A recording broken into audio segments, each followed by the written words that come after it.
Good morning. I thank each of you for being here today. Sorry I didn't get a chance to talk to you beforehand, but Mr. Higgins and I were comparing notes up here, and two great minds get together. But if there's three greater minds down there. But anyway, I want to thank you for being here. The Committee on Homeland Security, Subcommittee on Terrorism, Counterterrorism and Intelligence will come to order. The subcommittee is meeting today to hear testimony from three distinguished experts regarding the future of Iran's use of terror proxies and what threat these networks pose to the United States. I'd like to thank the ranking member for his support in putting this hearing together, and of course, thank the witnesses for being here today. And now I recognize myself for an opening statement. At the outset, I just want to put on the record that I strongly oppose the Iranian nuclear agreement. I believe it is a false deal which gave Iran $100 billion, access to global markets, and greater freedom of movement. And this morning, we have seen even more evidence of Iran's true nature as they released sensitive, embarrassing photographs of U.S. sailors during their illegal detention in Iran. This is the type of action you expect from an outlaw nation, not a nation which has just entered into an agreement which has elements of good faith in it. And to me, it's an indicator of the real thinking behind the leaders in Iran. Now, since the deal was signed, the administration has basically apologized to the regime, improperly altered U.S. law to allow certain travelers that have been to Iran and other terror hotspots to come to the U.S. without getting a visa. And while the White House and State Department have been moving forward with the nuclear deal, intelligence professionals in and out of government have been consistent that Iran and its proxies still pose a significant threat. Just the other day, in his testimony before the Senate Intelligence Committee, Director of National Intelligence James Clapper acknowledged that Iran is, quote, the foremost state sponsor of terrorism and employs the Islamic Revolutionary Guards, Quds Force, Hezbollah, and other proxy groups. Director Clapper added that Iran and Hezbollah remain a continuing terrorist threat to U.S. interests and partners worldwide. Similarly, the most recent State Department country report on terrorism noted that Iran's state sponsorship of terrorism worldwide remains undiminished. The National Counterterrorism Center public website notes that Hezbollah, quote, has established cells worldwide, and it lists a number of plots across the globe linked to the group, including the 2008 plotting by a cell in Baku, Azerbaijan, the late 2008 disruption of a cell in Egypt, a disrupted operation in Turkey in 2009, and in early 2011, Israel warned its citizens of several Hezbollah plots against Israeli interests in Turkey, Azerbaijan, Georgia, and Cyprus. In July 2012, Hezbollah exploded a bomb in a bus in Bulgaria. Not included on the list are the 1985 hijacking of TWA Flight 847 and murder of the American Robert Stethem, and the two bombings linked to Hezbollah in Argentina in the 1990s. Let us also remember that Iran has held a number of senior al-Qaeda leaders since they fled Afghanistan after the 9/11 attacks.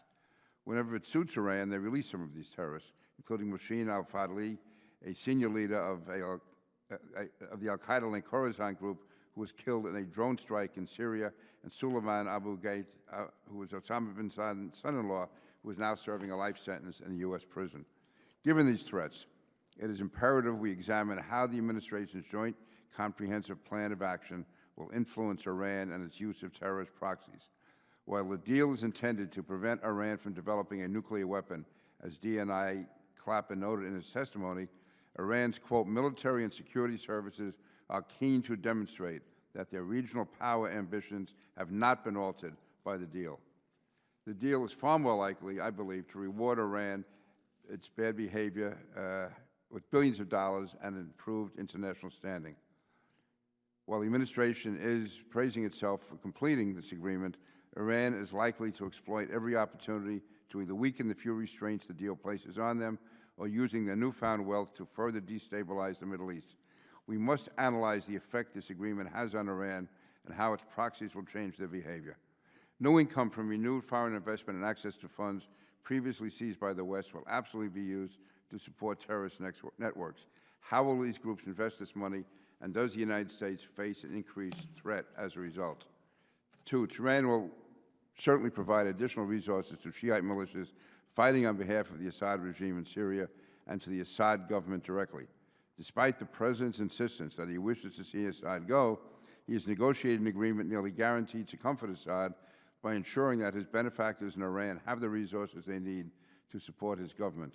Does this deal reduce the likelihood that we will be able to end the Syrian civil war and destroy both the Assad regime and the Islamic State of Iraq and Syria? And will the Shiite militias again pose a threat to U.S. personnel in the region? One of the most obvious concerns is the fact that our major regional partners, especially Saudi Arabia and Israel, are threatened by an Iran no longer burdened by sanctions. How will they respond to increased and better funded Iranian aggression? All of these questions are urgent. I've called this hearing today to begin to find reliable answers to inform Congress and the next administration on how to best prevent Iran and its proxies from threatening U.S. interests in the homeland. And today we have witnesses that will provide insight as to what to expect in coming years from Tehran and its allies. I look forward to hearing from them and thank them for their time. And now I recognize the ranking member of the subcommittee, the gentleman from New York, Mr. Higgins, for his opening statement. Thank you, Mr. Chairman. Over the past 2 years, negotiations, debates, and intelligence reports over Iran's nuclear program have largely overshadowed the regime's status as the most dangerous state sponsor of terror in the world. With nuclear negotiations dominating the discussion, fewer and fewer conversations are being had regarding Iran's creation, funding, and continuing support for Hezbollah. As Congress continues to move legislation, provide resources, and maintain our vigilance over the chaos that has erupted in the Syrian civil war, Iran continues to support the Assad regime. Iran is continuing to support a regime that has massacred hundreds of thousands of its own people. While I'm aware of the current intelligence reporting assessment that Hezbollah's North American activity may be limited to fundraising, this is not reassuring. What's more, this reporting is a warning that we must remain vigilant and take the necessary precautions to keep our communities safe. We cannot forget that with Iranian support, Hezbollah has conducted numerous attacks against U.S. facilities, persons, and interests abroad. In 1983, 241 American servicemen were killed when a truck bomb destroyed their barracks in Beirut. In 1988, Colonel William Higgins, a U.S. Marine involved in a UN observer mission in Lebanon, was kidnapped and murdered. In 1992 and 1994, bombings of Jewish cultural institutions in Argentina, which Iran was directly implicated. In 1996, a car bombing in Khobar Towers, a U.S. military residence in Saudi Arabia, which killed 19 U.S. servicemen. There is no doubt that Iran's terrorist ties extend beyond the Middle East to the Western Hemisphere, where, in conjunction with Hezbollah, it is engaged in fundraising, illicit financing schemes, and several devastating terrorist attacks. We cannot afford to be complacent. These activities constitute a real and continuing threat to our national security. In 2011, before this very same subcommittee, with many of the same members you see here today, we heard expert testimony that Hezbollah was active and present in 15 American cities in the United States and 4 cities in Canada, including Toronto, which is 90 miles from my district. Today, there will be a lot of discussion of the Joint Comprehensive Plan of Action, otherwise known as the Iran Nuclear Agreement. As we engage today, I hope that we can have a serious dialogue about the dangers of Iran using an improved economy to fund its terrorist proxies across the world and the United States' role in preventing these dangerous actions. I think we can all agree that this issue is both complicated and delicate, and there were trade-offs that we had to make. Ultimately, I believe the agreement provided the United States with an opportunity to halt Iran's nuclear weapons program and thereby prevent a nuclear arms race, which would have overtaken the Middle East. The nuclear agreement provides the best viable option we have to block Iran's pathway to a nuclear bomb. It is imperative that we continue to check Iranian influence around the globe and thwart future attacks. I look forward to a robust discussion with our witnesses today. And we especially want to thank our witness, Mr. Saab. He and his wife welcomed their first child this week. Thank you for appearing before us today, and congratulations. With that, I'll yield back. Well, I can't top that. Congratulations, Mr. Saab. Thank you. Thank you. And you're still coming here. Wow, okay. Other members of the subcommittee are reminded that opening statements may be submitted for the record. We're pleased to have a distinguished panel of witnesses before us today on this vital topic. The first witness will be Mrs. Zvi Khan, who is a senior policy analyst for the Foreign Policy Initiative, where he has written extensively on Iran and their foreign and security policy. He previously served as the Assistant Director for Policy and Government Affairs at AIPAC. He holds a master's degree in Middle East Studies from the George Washington University's Elliott School of International Affairs and earned his bachelor's degree in English and in classical languages from Yeshiva University. Mr. Khan. Chairman King, Ranking Member Higgins, and distinguished members of the subcommittee, thank you for the opportunity to testify this morning. In the post-nuclear deal era, Iran's longstanding objectives in the Middle East remain unchanged: regional hegemony and the contraction of U.S. forces and influence. In fact, the nuclear deal makes these goals more achievable, since it provides Iran with billions of dollars in sanctions relief, which it will inevitably use to expand its global terror operations. President Obama has rightly stated that the United States can and must continue to fight Tehran's support for terrorism after the deal. Such an effort, he said, would in fact be easier now that the nuclear file has been closed. At the same time, he has also argued that the deal could ultimately lead to a broader rapprochement with Iran and strengthen moderate forces within the country. Unfortunately, it has not turned out that way.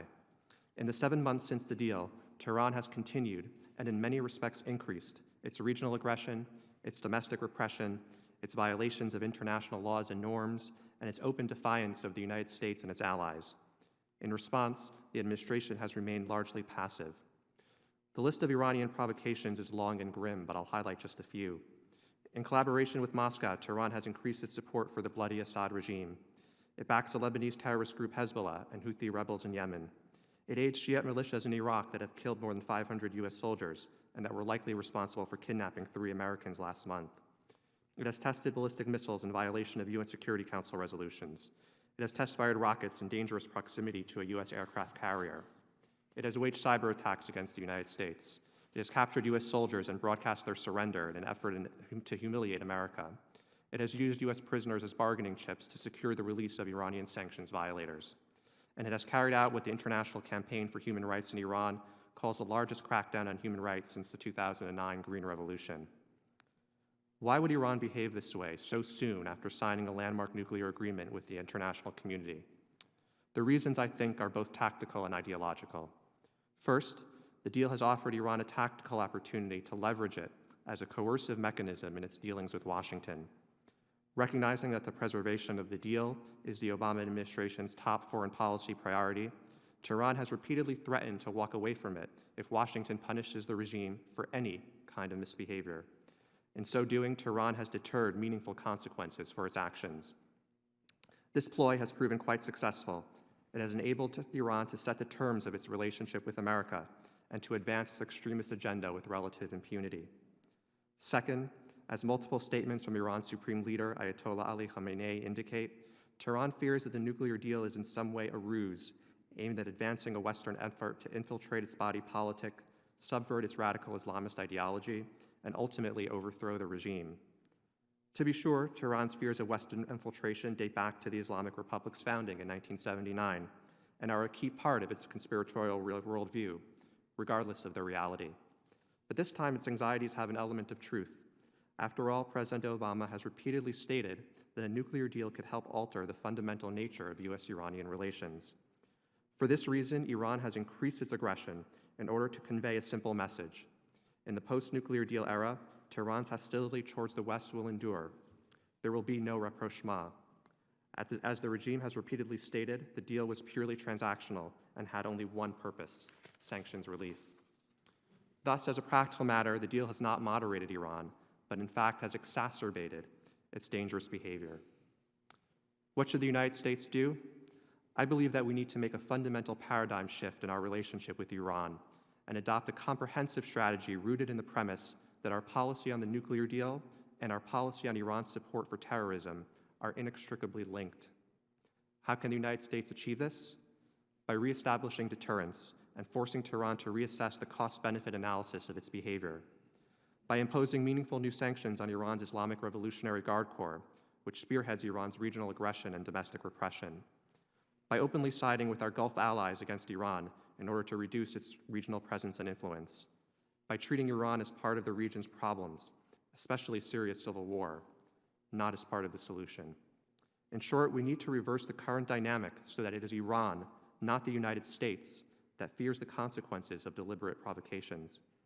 This process will not be easy, but if the United States continues its current path, I fear that the Iranian aggression will likely continue to increase, further endangering our allies, our interests, and our national security. Thank you again for the opportunity to testify today, and I look forward to your questions. Thank you, Mr. Khan. Our next witness is Mr. Ilan Burman. He's Vice President of the American Foreign Policy Council in Washington, D.C., and is an acknowledged expert on regional security in the Middle East, Central Asia, and the Russian Federation, and has consulted for both the U.S. Central Intelligence Agency and the Department of Defense. Mr. Burman is a member of the Associated Faculty at Missouri State University's Department of Defense and Strategic Studies, and serves as a columnist for Forbes.com and the Washington Times, and is the editor of the Journal of International Security Affairs. He has written several books, including the most recent, Iran's Strategic Penetration of Latin America, published in 2014. Recognized for 5 minutes. Thank you, Mr. Burman. Thank you, When Mr. I say Chairman. 5 minutes, just keep it roughly within the time if you can. Thank you, Don't worry Mr. about Chairman. And thank you, Ranking Member Higgins and distinguished members of the subcommittee. It's an honor to appear here today to discuss a topic that I think is of the utmost strategic importance to the United States. That is Iran's sponsorship of terrorism and how it's going to be affected by the new nuclear deal, formerly known as the Joint Comprehensive Plan of Action. I think it's fair to say, just as an opening statement, that although the White House has argued that the nuclear deal closes the book on the Iranian nuclear file, it actually opens the book on a new and more challenging phase of U.S. Middle East policy.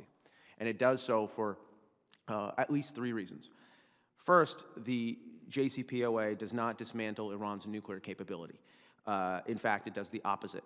There are key provisions in the agreement, in particular in the annexes of the agreement, that commit the P5+1 countries to strengthening and reinforcing Iran's nuclear infrastructure and processes over the next decade. The end result is an Iranian nuclear program that is slower, but one that is ultimately stronger. The second flaw with the JCPOA is that the agreement actually encourages further proliferation. It does not close off all of the pathways by which Iran can acquire a nuclear capability. It focuses solely or overwhelmingly on domestic indigenous development of such a capability. Almost entirely unaddressed by the terms of the JCPOA is the parallel pathway of clandestine acquisition of nuclear capabilities from abroad, a relationship that Iran can activate with such actors as North Korea or private entities in China. But most significant of all is the fact that the JCPOA provides Iran with what amounts to an enormous economic windfall. As part of the terms of the JCPOA, the P5+1 countries agreed to release to Iran upwards of $100 billion in previously escrowed oil revenue. Today, in the aftermath of Implementation Day in mid-January, Iran has full unencumbered access to these funds. And the scope of this stimulus is truly enormous. It amounts to roughly a quarter of Iran's annual GDP, which totaled $415 billion in 2014. The proportional impact would be as if the United States received an economic infusion of roughly $4.2 trillion over the near term. The magnitude of this is likely to empower a range of destructive Iranian behaviors in the years ahead, ranging from military modernization plans, which have been already articulated by the regime, to greater Iranian support for rogue regime partners such as Venezuela, Bolivia, and Ecuador. Most important of all is that it actually permits Iran to expand significantly its investments in the support of international terrorism.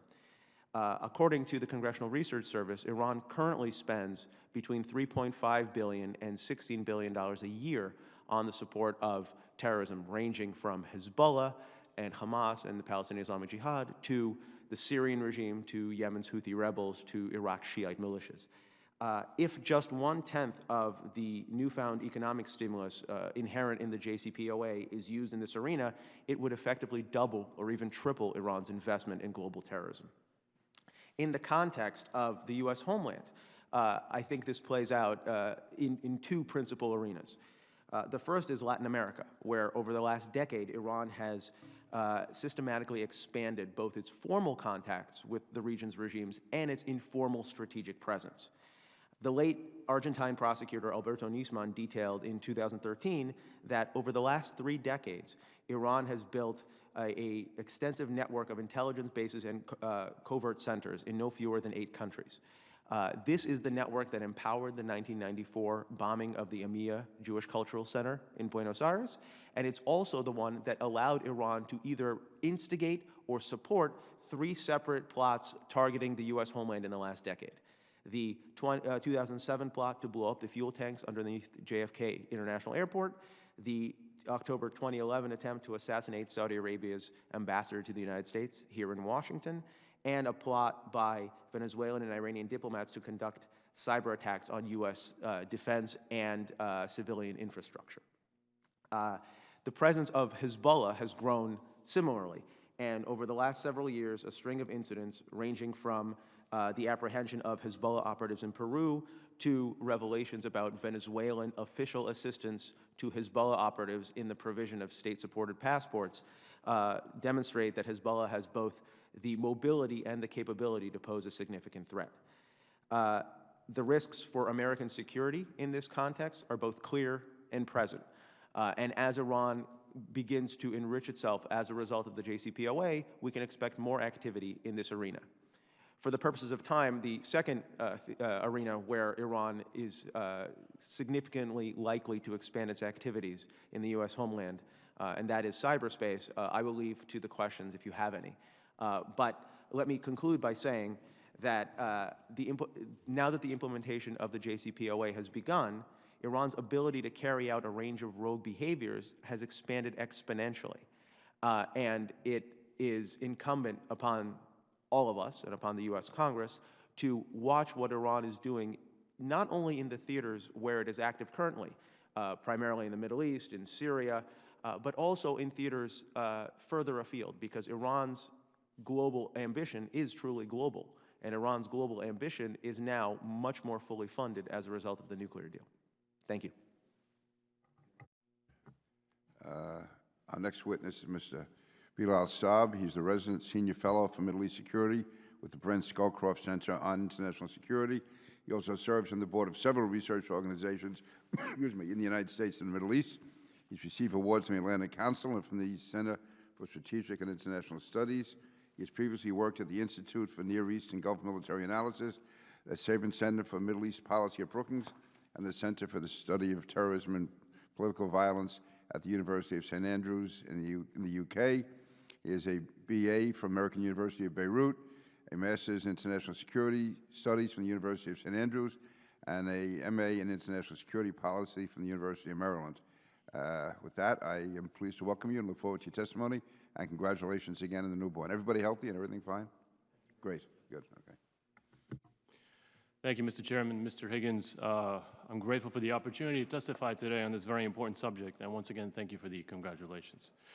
If you ask me what is the biggest accomplishment of Iranian foreign policy since the 1979 revolution, I would say, in my judgment, it would be the contribution to the creation and subsequent development of Hezbollah, the Lebanese Shiite party. Hezbollah today is one of the most powerful subnational actors operating in the world today. It's got global reach. It's got intelligence, counterintelligence, military capabilities that are probably more significant than many mid-sized European countries. It's got regional political clout that I would say tops that of many Middle Eastern governments. The main question today that many Hezbollah watchers are grappling with is whether the group's local and regional position has been strengthened or weakened as a result of its overt involvement in the Syrian conflict. So let me give you my bottom line right up front. The Syrian conflict presents Hezbollah with the biggest challenge it has faced since it was born, but it also creates opportunities. Let's be very honest about that. Let me address just a couple of scenarios as far as Hezbollah and how that affects the organization. The worst case scenario for Hezbollah as far as Syria is concerned is, of course, the rebels winning and the fall of the regime. But I would say that even that, although it would make its life extremely difficult, it would not end it. The best case scenario, of course, would be a total defeat of the rebels. And also, let's be honest, it's not really unthinkable in today's circumstances. And as a result of that, it would help the organization cement its control of Lebanon and further assert itself regionally. Now, the middle ground scenario, which is the continuation of the status quo, neither the regime nor the rebels When, yes, it will make its life also difficult. It will be costly for the organization. It prolongs these Syrian spillover into Lebanon. But it has made a lot of adjustments, and it has been quite successful at that as well. So why is it actually that regardless of what happens in Syria, the organization will survive? I would say that the two main sources of support of the organization that matter more than anything else, quite frankly, will remain intact, and that is the Shiite support base of the organization, which they have cultivated for a very long time, since 1982, ever since their founding, and of course, its main patron, Iran. Those two sources of support will endure, no matter what happens in Syria. You can make an argument that the bond between Hezbollah and its constituency has been under pressure because of its costly adventure in Syria, but I haven't really seen any significant cracks in the bond. As far as the special relationship it has with Iran, it will also endure. Why? Because the partnership has been extremely beneficial for both sides. As you know, Mr. Chairman, Iran provides Hezbollah with money, weapons, strategic direction, organizational coherence, you name it.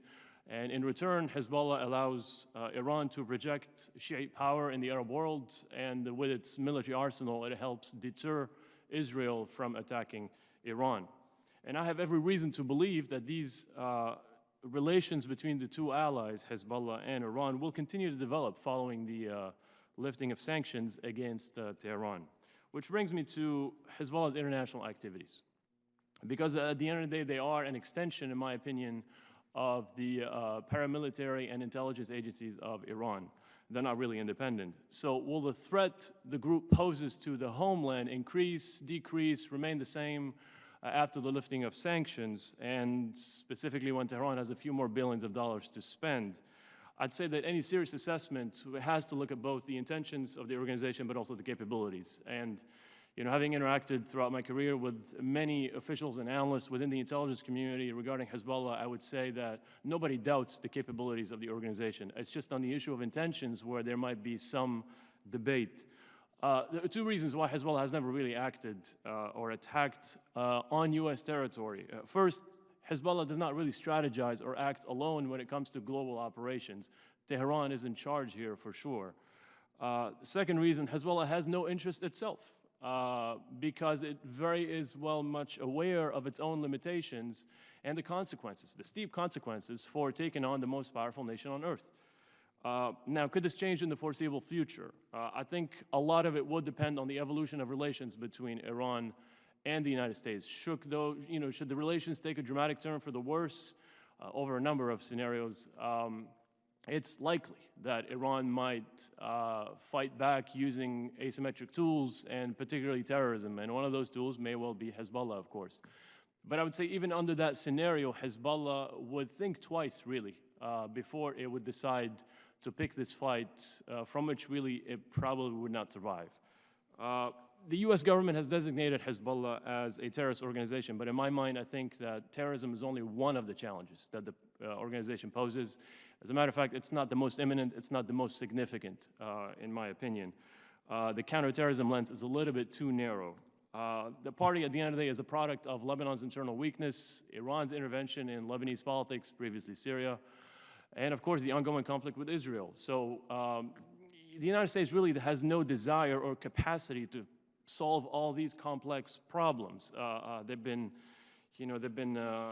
present for a very long time.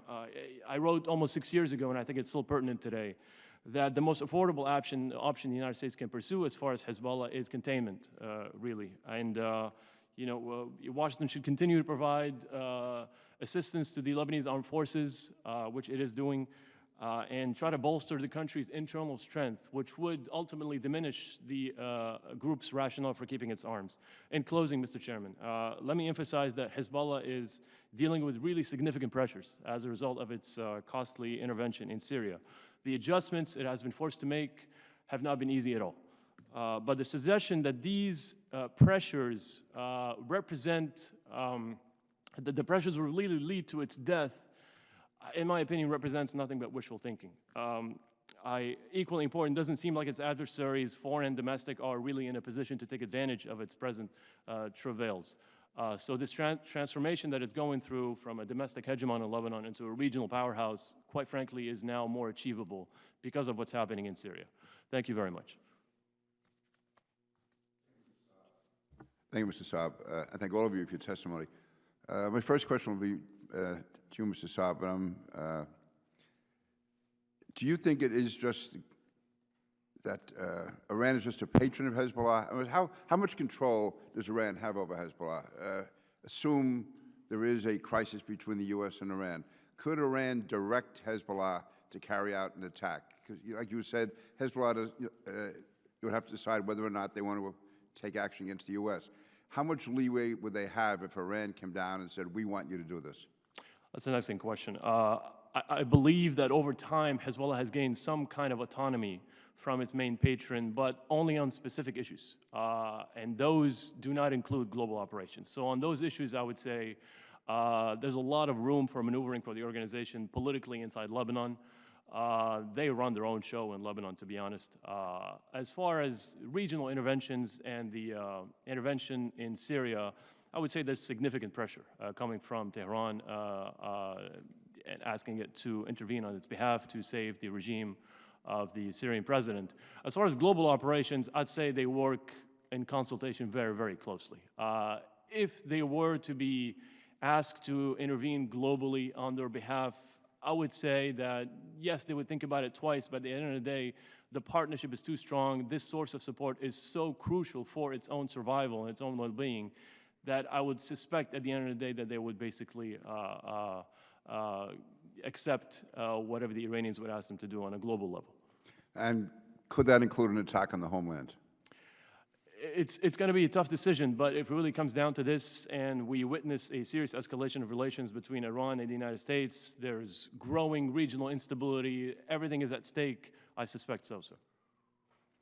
And I would like to, I guess, ask all of the witnesses this. As I said, I oppose the Iran agreement, but quite frankly, I thought we would at least see 6 months or a year of good behavior on Iran's part, at least to go through the motions to show that there was some salutary effect from this agreement, that Iran was going to try to become a respected member of the community of nations. And yet, as you mentioned, they've seemed to have gone out of their way since the signing, since the agreement was reached, to almost provoke the United States.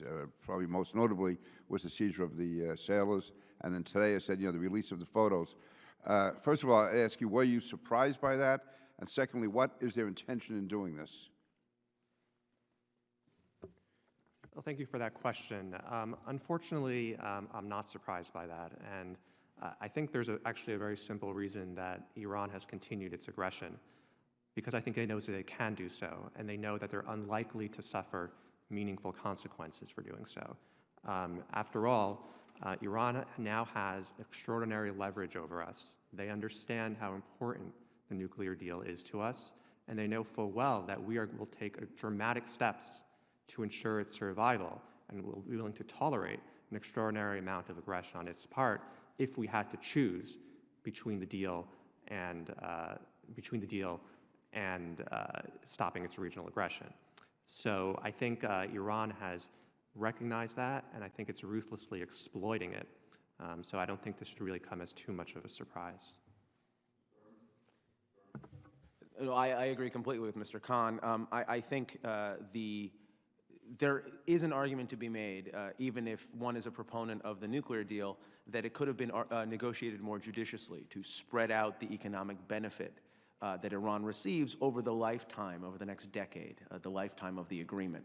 As it stands, Iran has received already and is receiving the lion's share of economic benefit from the JCPOA, both in terms of the near-term cash infusion of the $100 billion that have been released, but also of the rush by countries in Europe and countries in Asia to re-engage with Iran on non-oil trade, which is going to stabilize the Iranian economy further as we move into the future. This provides, I think, economic backing for precisely the political calculus that Mr. Khan talked about, which is that the Iranians understand that while empirically they are the weaker party in this negotiation, for political reasons, the administration is far more invested in the preservation of this agreement than the Iranian regime itself actually is. And as a result, they feel like they can act with relative impunity. Mr. Saab. Mr. Chairman, I have little to add to those excellent responses. I would just emphasize the fact that the Iranian regime has some interesting divisions within it, and I wasn't really surprised by what happened with the sailors, because those types of activities and typically its regional involvements and its foreign policy is controlled by, I really hate the terms hardline and moderate. It's all relative. It's more like those who really oppose the deal and those who endorse it. Those still control Iranian foreign policy. And how that tension plays out in the foreseeable future is something really worth watching, for sure. Okay. Mr. Higgins? Thank you very much.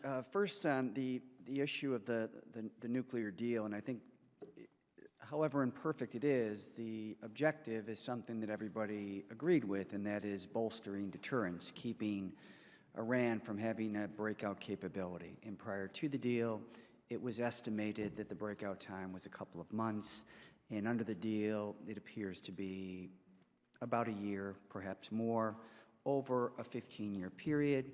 A lot of speculation, justifiably so, and skepticism about what happens after that 15-year period. A couple of notes on that.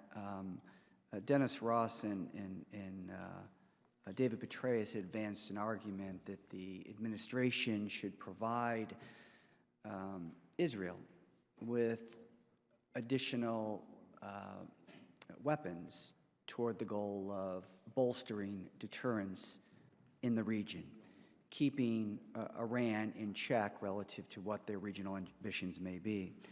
And in doing so, they specifically referenced a 30,000-pound massive ordnance penetrator, otherwise known as MOP, and the means to carry it, be it a B-2 or a B-52. First of all, your thoughts on that? Anybody or everybody? I think that would be a wise course of action. As I said, Iran is doing what it's doing because it knows and it feels that it's in charge. It feels that it can get away with it. And I think if we're going to affect the change in Iranian behavior, we need to change their cost-benefit analysis. And we need to send them the message that there will be meaningful consequences for their actions. And I think to raise those stakes for them, to send them that message, I think it would be very wise for us to empower and strengthen our allies in the region, such as Israel, in order to tell them that if they do try something aggressive, there may very well be significant consequences. Congressman Higgins, I take your point on the nuclear deal and sort of the comparative merits and the flaws therein. I would only point out that, as I tried to lay out in my written statement, what we're looking at is a deal that has a scope that is intended by the administration to be tactical, and yet benefits for the Iranian regime that are truly strategic in nature. And that imbalance, I think, empowers a great deal of the skepticism about the long-term benefit of the deal vis-a-vis the balance between the United States and Iran. The second point on the additional weapons for Israel, I concur as far as it goes. However, that doesn't amount to a strategy for dealing with Iran. Certainly, it's necessary to provide reassurances to not only Israel, but also our allies in the Gulf, that they are more capable than they were before of preventing rising Iranian aggression or rising Iranian adventurism. But that shouldn't be seen as a substitute for having a strategy, an American strategy, for managing the consequences of the deal.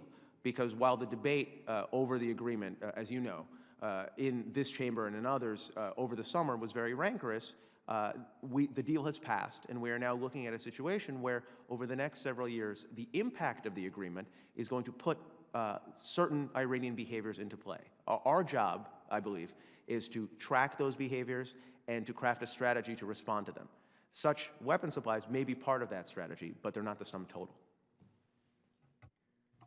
Fully agree with Mr. Burman's assertion. I'd like to remind you, Mr. Higgins, that Iran is conventionally inferior in many ways relative to our partners in the Gulf and also to Israel. They field one of the most powerful missile defenses in the world, even though Iran's ballistic missile capabilities are growing. I think that there's a good understanding among officials in the Department of Defense that deterrence on that level is working just fine. Now, where we have done not a very good job is at deterring Iran from actually using its asymmetric tools in the region. Now, they've been pretty good at that, and that requires, exactly like Mr. Burman said, a comprehensive strategy. They've been quite effective at it for a very long time, and there's a reason why they use it, is because, once again, they are inferior when it comes to conventional capabilities. A lot of ways that our partners in the Gulf could respond to that. I think it starts really with internal strength, building their special operations forces. I think they finally get it. Mr. Carter has been emphasizing this for quite some time. His message has been well received, but it will take time. It will take time because they're not really used to that. Yeah, let me ask you this. You guys are relatively young, well-schooled in this region, its politics, its history. You don't buy the argument that Iran has the potential to change over the next 10 years. I mean, you really look at the hardliners, which is not a majority of the population, but they probably, at the moment, disproportionately influence the politics of Iran and how that's communicated to the Western world. But there's also an argument that Iran, a population of 80 million people, feels humiliated. The rest of the world has moved on beyond them. Fairly well-educated, young. Rouhani, he ran as a reformer. Now, I'm not saying that, a reformer within, the Western tradition, but clearly a reformer. He ran against the policies that created sanctions in the first place. The supreme leader, Khamenei, certainly could have forced a runoff, given the corrupt nature of the politics in Iran.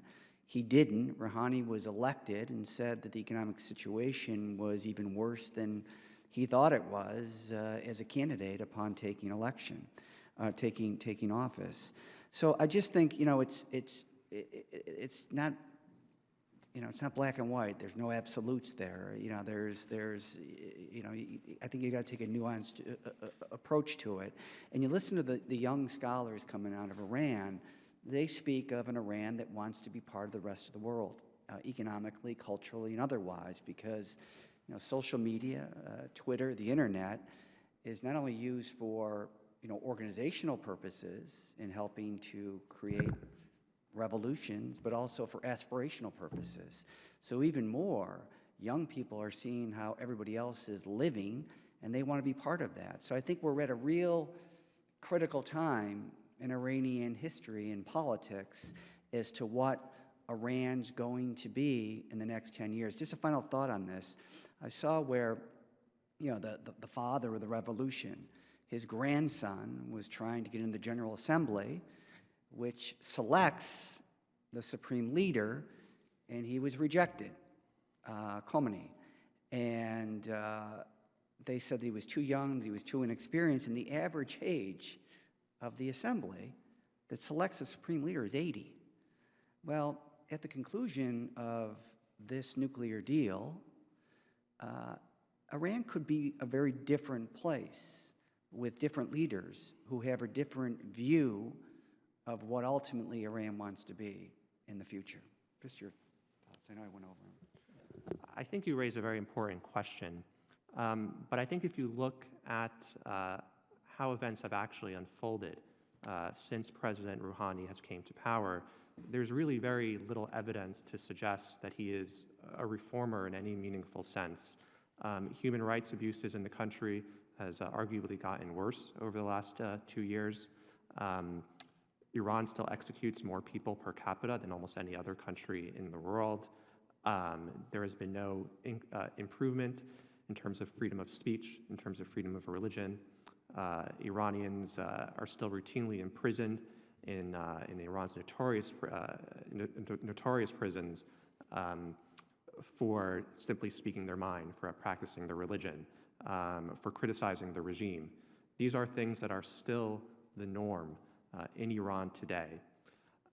So I don't see it. So despite the image that I think perhaps President Rouhani has taken great pains to cultivate during his time as a reformer, the policies in the regime have really not reflected that aspiration. I would also point out that even if President Rouhani were inclined to make the kinds of reforms we would like to see, his ability to do so is actually fairly limited.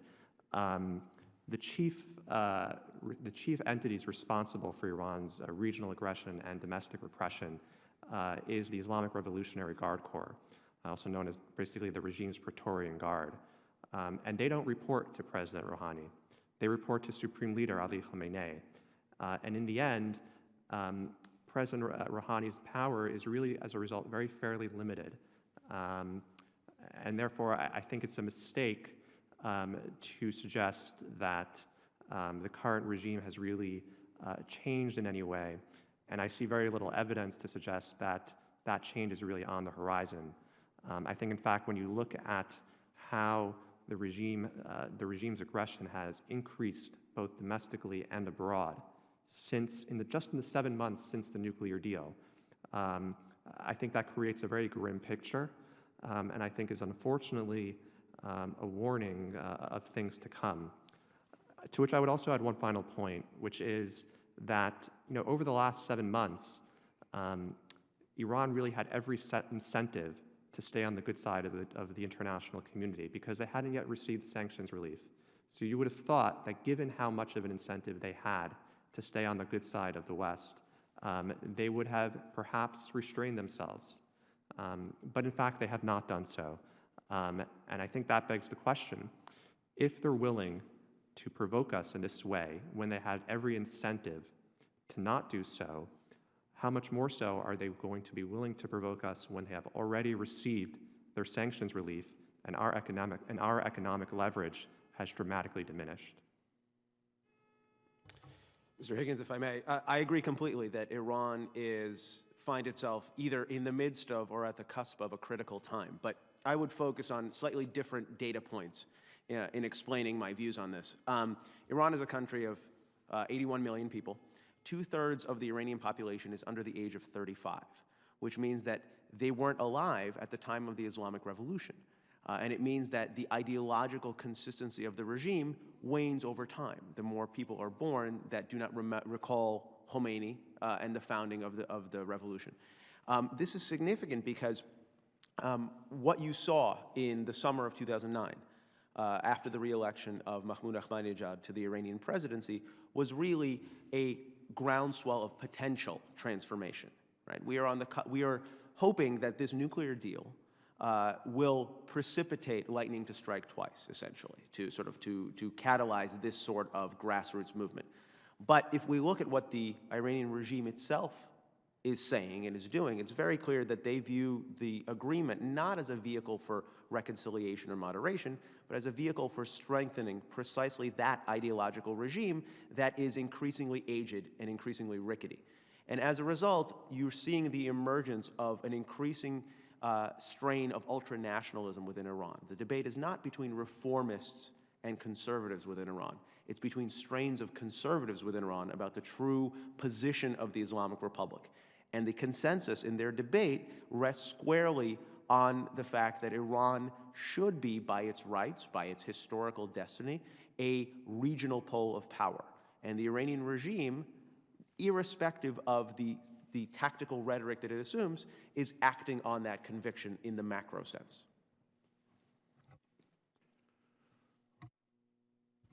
Very briefly, Mr. Higgins, the story of Iran really is nothing but tragic. The fact that, as you very well described, the population is, I don't have the most recent polls, but predominantly pro-Western, excited about the world and everything that it offers, and then a leadership that has hijacked the country since 1979.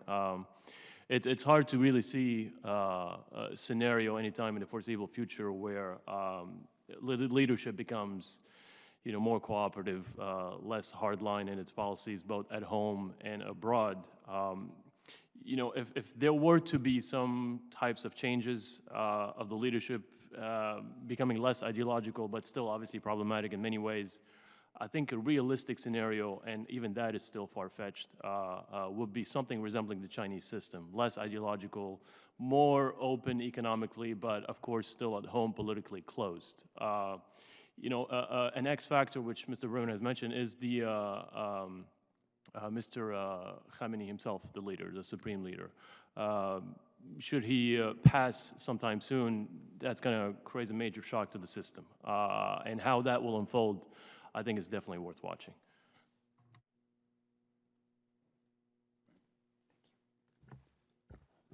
So, several more questions. Brian, I know you have to leave. Do you have any more questions you want to ask? No, Okay. I'm good. Thank Okay, thank you.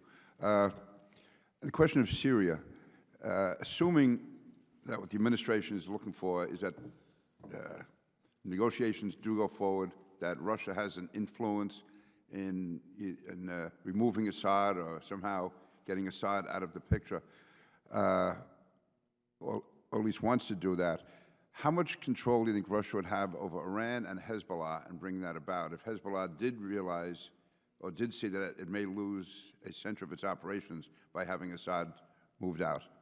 So I guess we'll go across. Thank you for that question. I think it's important to recognize that what Iran's goals really in Russia, in Syria, and Iraq are. For Iran, it's not simply a question of Sunni versus Shiites with respect to that conflict.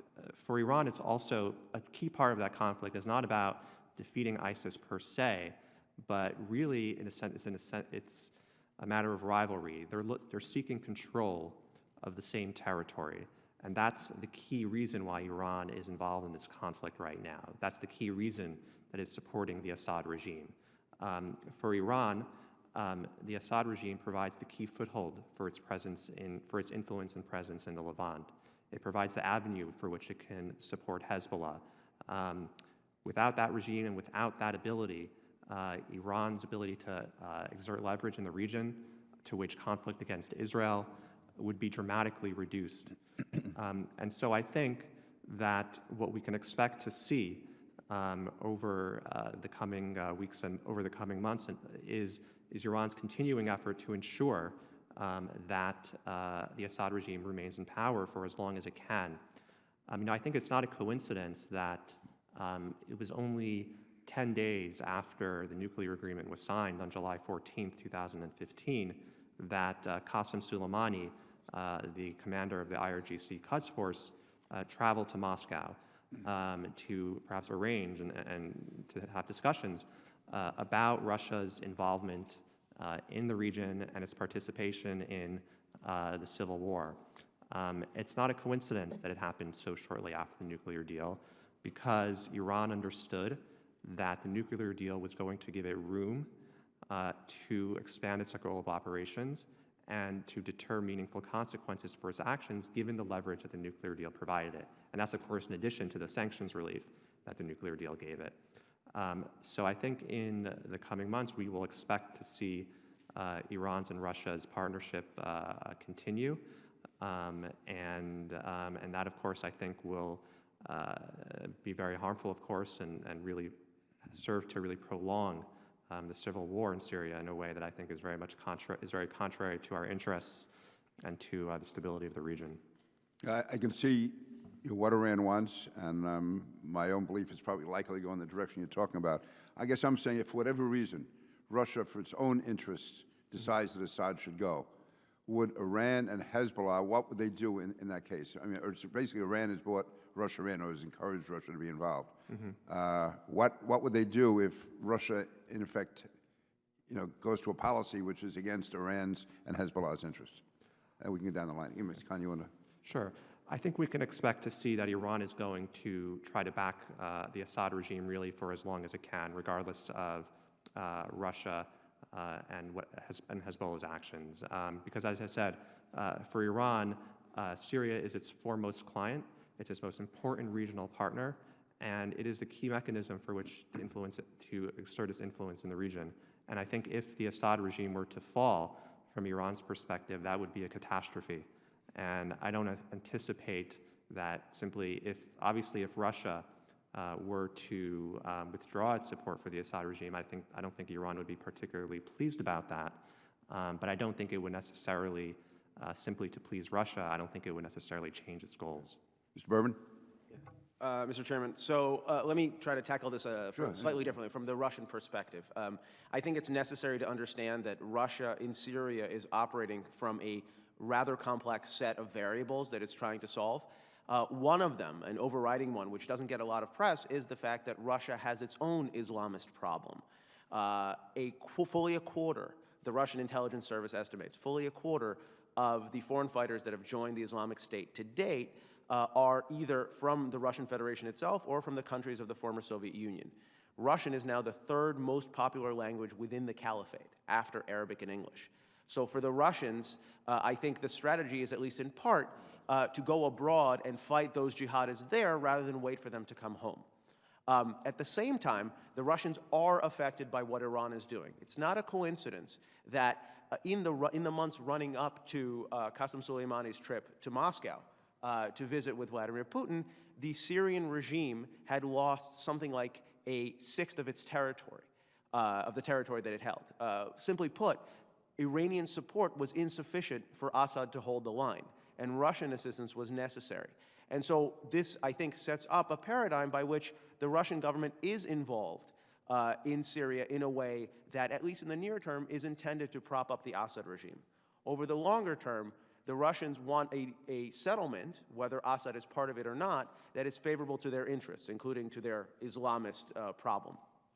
Whether or not that mitigates in favor of continued Russian-Iranian cooperation over the long term over Syria, I think remains to be seen. It certainly is generating cooperation now, and there may be competition later. Thank you. Mr. Saab?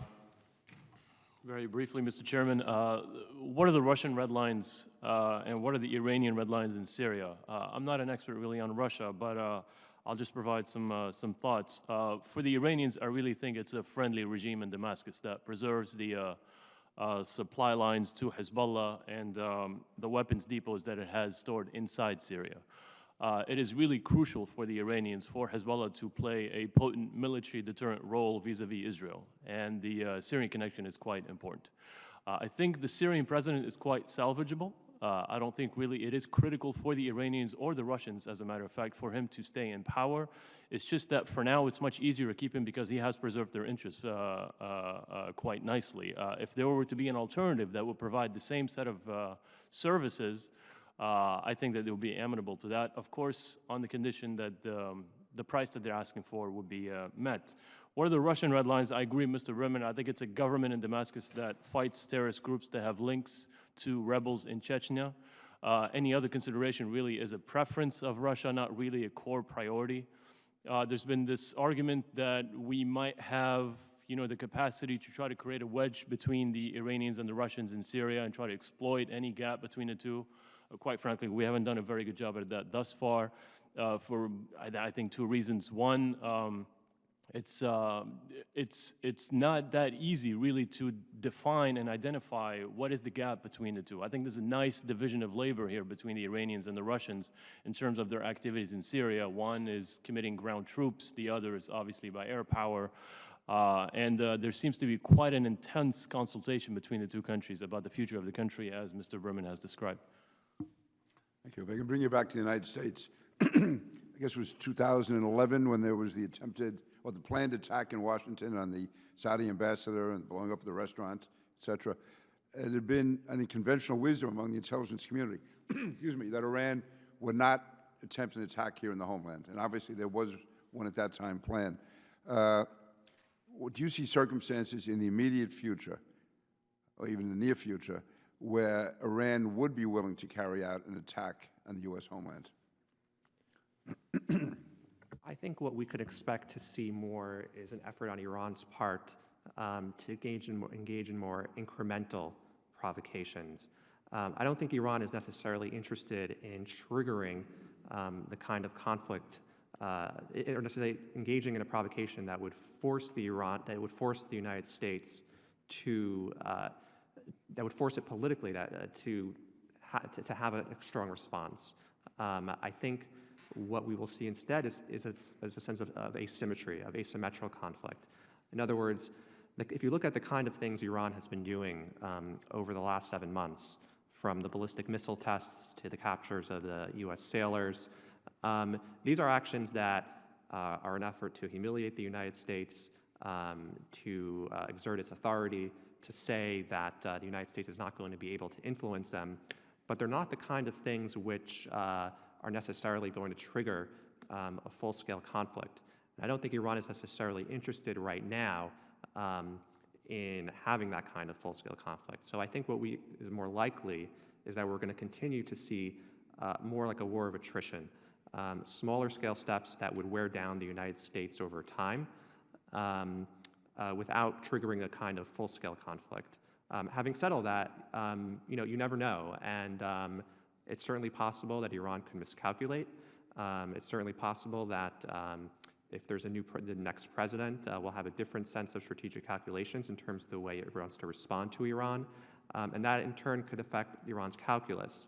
So while I wouldn't rule anything out, I think we can expect to see Iran not take the kind of steps that would be too spectacular or too catastrophic, but one which would still keep the United States on its toes and threaten its interests in the region in a very provocative way. Mr. Chairman, I actually think that that's one of the most germane questions to ask in the context of the authorities of this committee, of this subcommittee. And as we're looking at Iran's capabilities to hold American interests and hold the U.S. homeland at risk, I think it's necessary to go back to that incident that you mentioned, the October 2011 attempted assassination of Saudi envoy Adel al-Jubeir here in Washington. The debate that was generated as a result centered, I think, a great deal on Iranian decision-making. What was Iran doing? Was this simply brinksmanship? Did Iran miscalculate? And I think that's a fundamental misreading of how the Iranian supreme leader wields power. The Iranian supreme leader is not a micromanager. He's a balancer. And you see this as he plays off different factions within his own body politics, but you also see this because the Iranian military, both the conventional military, the Artesh, and the clerical army, the Revolutionary Guard, tend to act in ways broadly consonant with what they think the supreme leader wants. The attack the attempted plot to assassinate Adel al-Jubeir was carried out by elements of the Revolutionary Guard resident in Latin America working through the Los Zetas cartel in Mexico. And that was not an order that was dictated down from Tehran, but it was certainly an order that was inspired by what the regional IRGC commanders thought the supreme leader wanted. And I think this gets us to where we are today. What I am concerned about, looking at the track record of Iranian behavior since the passage of the JCPOA, is that it hasn't instilled a climate of cooperation, of reconciliation with the West. It's instilled a climate of defiance. Iran is trying to demonstrate that it is a regional hegemon and is willing to act globally against American interests. In that climate, it is very possible that operational elements of Iranian proxies, including Hezbollah, may take it upon themselves to try to operationalize what they think the supreme leader wants. And the potential for miscalculation and the potential for danger there, I think, is probably more significant than we acknowledge. Well, as you know, Mr. Chairman, the Intelligence Committee will tell you that we can't predict the future, but we can try to reduce the uncertainty. So it's certainly not unthinkable that this would happen, but I would still say that it's unlikely for a number of reasons.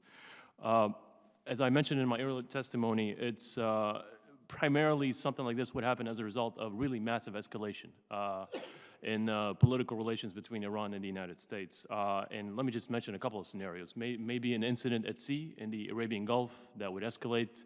All of a sudden, it's existential stakes for Iran. It would lash out given its massive conventional inferiority. It would use terrorism, whether it's in the homeland or core U.S. strategic interest abroad.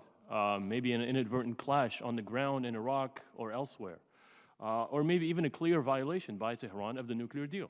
And of course, we would have to respond to that, and then one thing leads to another. what happened in Washington with the attempt at the life of the Saudi ambassador, quite frankly, to me, was very surprising. It was a very bold operation. Thank God it was foiled. Could this happen again? Possibly.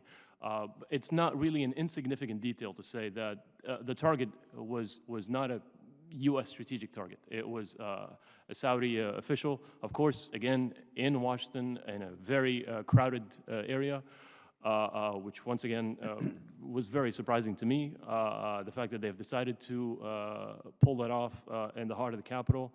But this is, once again, this is a very pragmatic regime that is very much aware of its own vulnerabilities and its own limitations. Now, could the voices that are the most extreme in Iran call the shots for something like this? It's certainly possible. But once again, I would say it would result following clear and very dangerous escalation between the two sides over a number of scenarios that I just mentioned to you. At least publicly, there's been the consensus in the intelligence community and the law enforcement community, I believe, that Hezbollah in this country is mainly fundraising at this stage, that they're not overtly planning attacks within the United States. Assuming for whatever reason, let's say there was a number of top Iranian officials were killed and the Iranians believed the U.S. was behind it, or the world thought the U.S. was behind it, is there a button they can press to unleash Hezbollah on this country? In other words, is Hezbollah, do you believe there are Hezbollah elements in this country who could respond to an order from Iran to attack within this country, not our interests overseas, our interests here? Sure.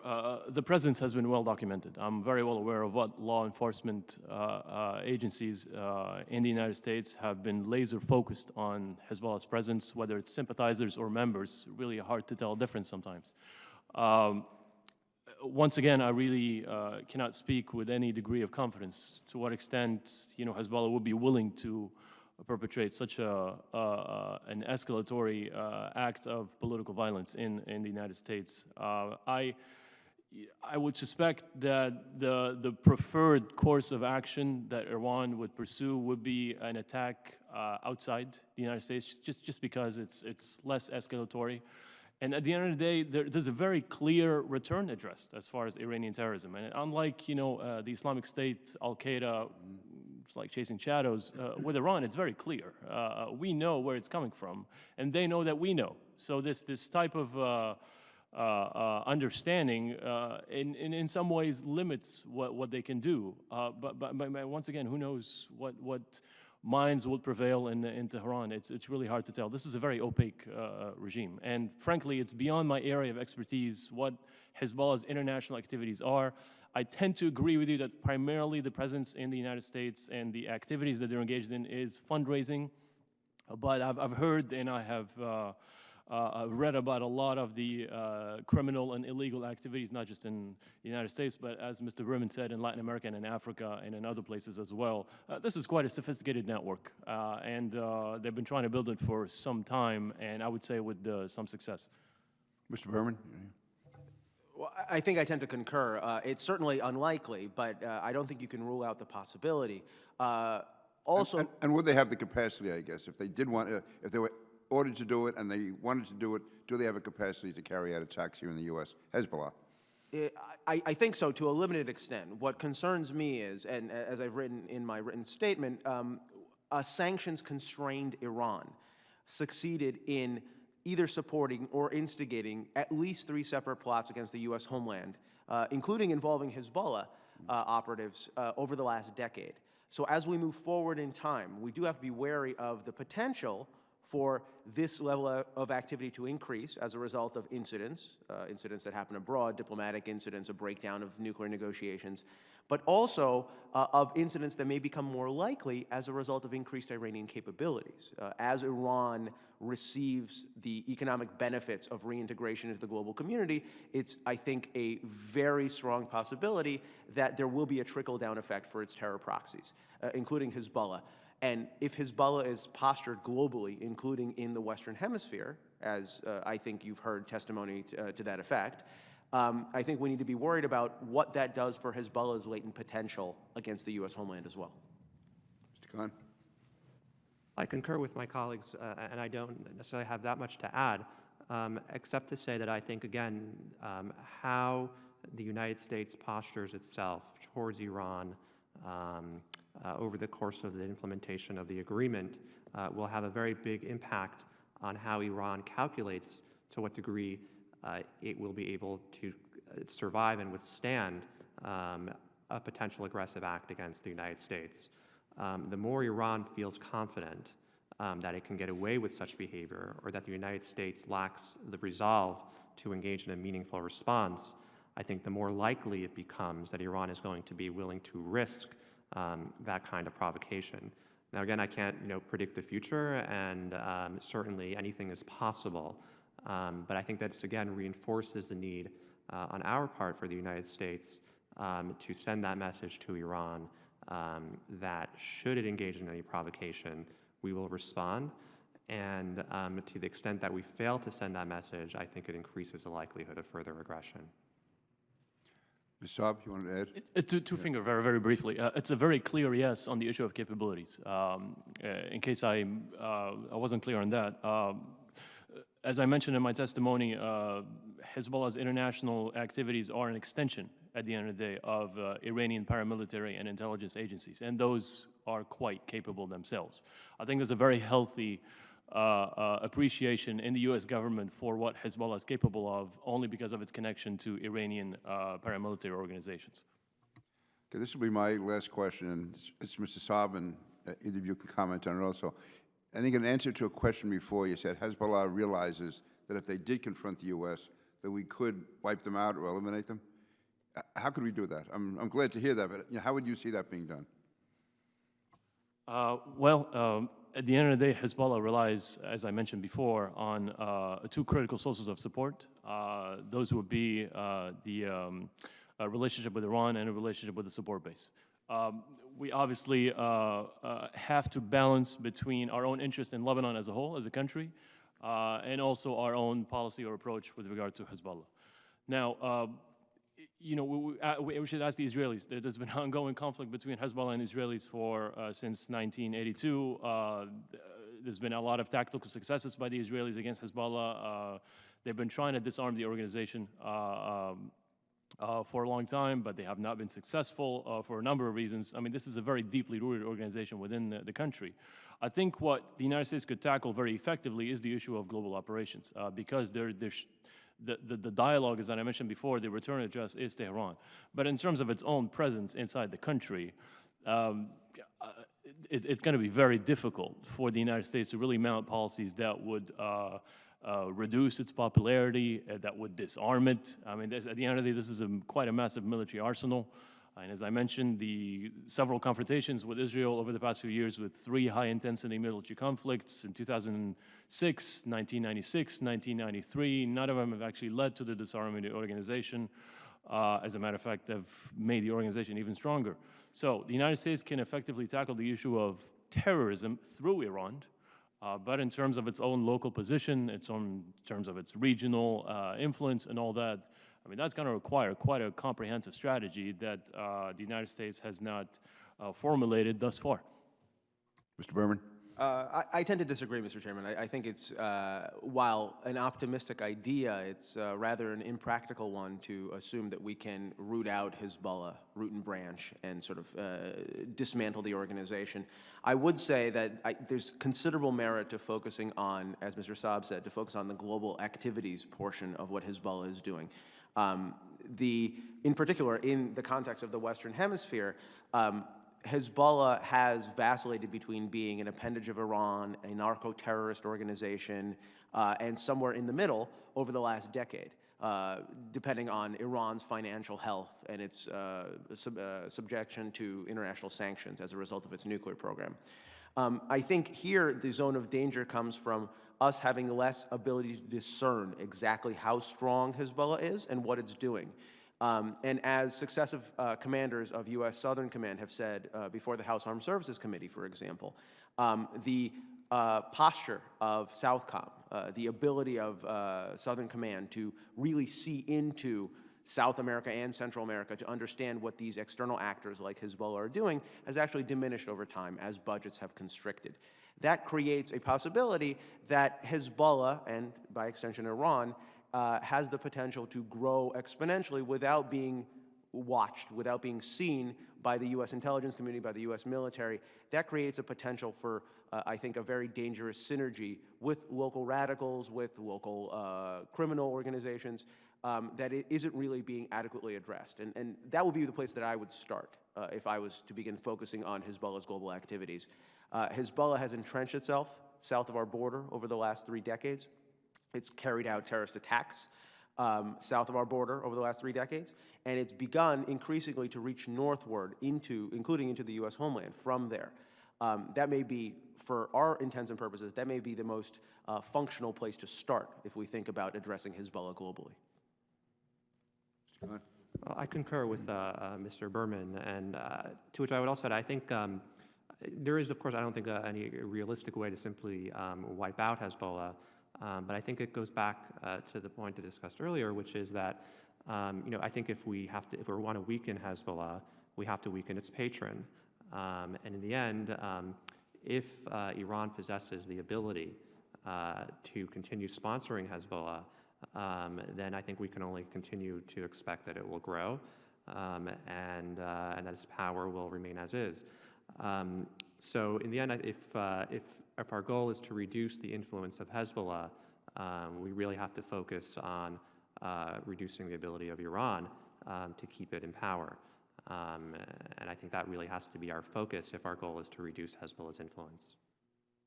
Let me thank all the witnesses. If anyone has anything to add, they certainly can. But I want to thank you for your testimony here today.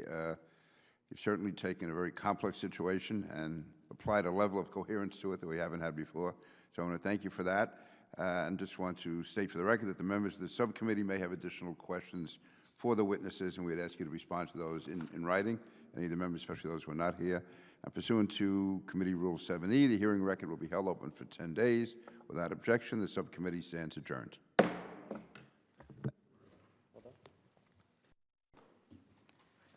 Well done, perfect.